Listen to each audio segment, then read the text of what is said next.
आखिरकार विद्यार्थियों का इंतज़ार ख़त्म हुआ और 10वीं और 12वीं के छत्तीसगढ़ परीक्षा बोर्ड के आज परीक्षा परिणाम आ चुके हैं। हमारे साथ यहाँ पर आज पुष्पा साहू जी, जो कि छत्तीसगढ़ माध्यमिक शिक्षा मंडल की सचिव, हम उनसे बात करते हैं और जानते हैं कि किस तरह के परिणाम रहे। मैडम, रफ्तार मीडिया में बहुत बहुत स्वागत है आपका। परिणाम किस तरह के रहे इस बार? इस बार हाई स्कूल का प्रतिशत 75.61% रहा। इसी तरह हायर सेकेंडरी का जो प्रतिशत है वो 80.74% रहा। बहुत अच्छा रिजल्ट रहा। जी, मतलब किस तरह के, मतलब किन इलाकों से अच्छे, मतलब विद्यार्थी परीक्षा परिणाम अच्छा रहा इनका? इस बार दोनों परीक्षाओं में एक तो अच्छी बात यह है कि छात्राओं ने बाजी मारी है, हाई स्कूल में भी और हायर सेकेंडरी में। इसके अलावा जो ग्रामीण क्षेत्र के जो बच्चे हैं, स्वामी आत्मानंद स्कूल के बच्चे हैं, ये जो टॉप 10 में भी आए हैं और इनका परसेंट अच्छा रहा है। तो निश्चित रूप से दूरस्थ इलाकों के भी बच्चों ने मेहनत की है, शिक्षकों ने मेहनत की है, जिसका परिणाम हमारे सामने है। अच्छा, ऐसा क्या कारण लगता है कि प्राइवेट स्कूलों के बच्चे परीक्षा परिणाम पिछड़ जाते हैं? पिछड़ते तो नहीं, लेकिन फिर भी गवर्नमेंट स्कूल में टॉप 10 में आते हैं, पर प्राइवेट के नहीं आ पाते, क्या बात? ऐसा नहीं है। जिस स्कूल में है, जब पहले तो जनरली मेरे ख्याल से ये रहता था कि प्राइवेट स्कूल के छात्र आते हैं, और ये अच्छी बात है कि हमारे गवर्नमेंट स्कूल के बच्चे मेरिट सूची में आ रहे हैं और सफल हो रहे हैं। तो निश्चित रूप से हमारे शिक्षा का स्तर जो है सुधार हुआ है। शिक्षकों ने मेहनत की है हमारे गवर्नमेंट स्कूल के, और बच्चों ने भी मेहनत किया है। उसी का रिजल्ट हमारे सामने है और ये परिणाम आए हैं। अच्छा, मतलब तकरीबन कितने बच्चों ने परीक्षा दी थी और कितने बच्चे पास कर पाए पूरी तरह से? हाई स्कूल में लगभग 3,45,686 बच्चे जो है सम्मिलित हुए थे, जिसमें 2,57,072 परीक्षार्थी जो है सफल हुए। अच्छा, कुछ विद्यार्थियों के क्या परीक्षा परिणाम रोके गए? करीब 1,000 के करीब शायद। 1,000 के करीब तो नहीं है। कुछ ऐसे हैं जिनका जो RWE और RWL श्रेणी होता है, तो इसमें रोके गए हैं। तो उसमें लगभग 226 परीक्षार्थी ऐसे हैं जिनका परिणाम हम 10वीं में रोके हैं।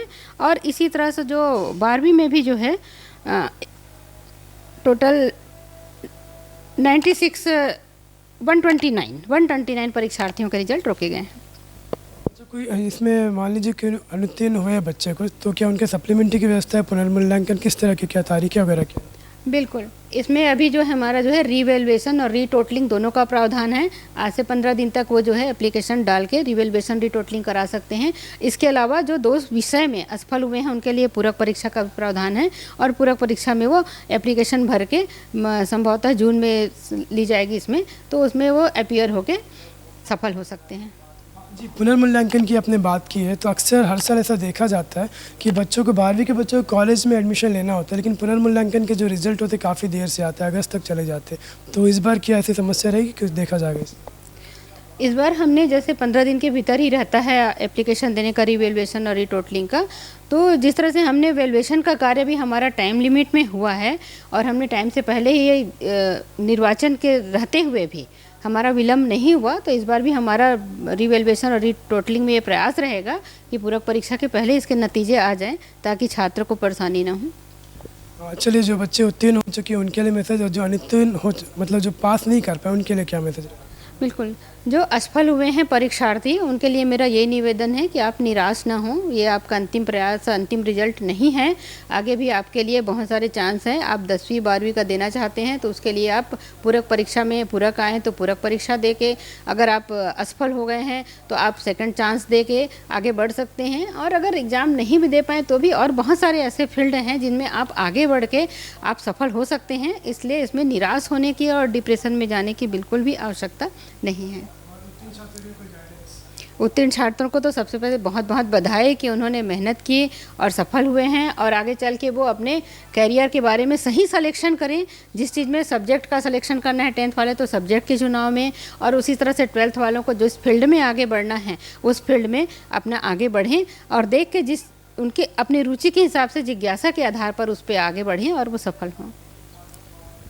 जी, ये थे हमारे साथ पुष्पा साहू जी, छत्तीसगढ़ माध्यमिक बोर्ड के सचिव।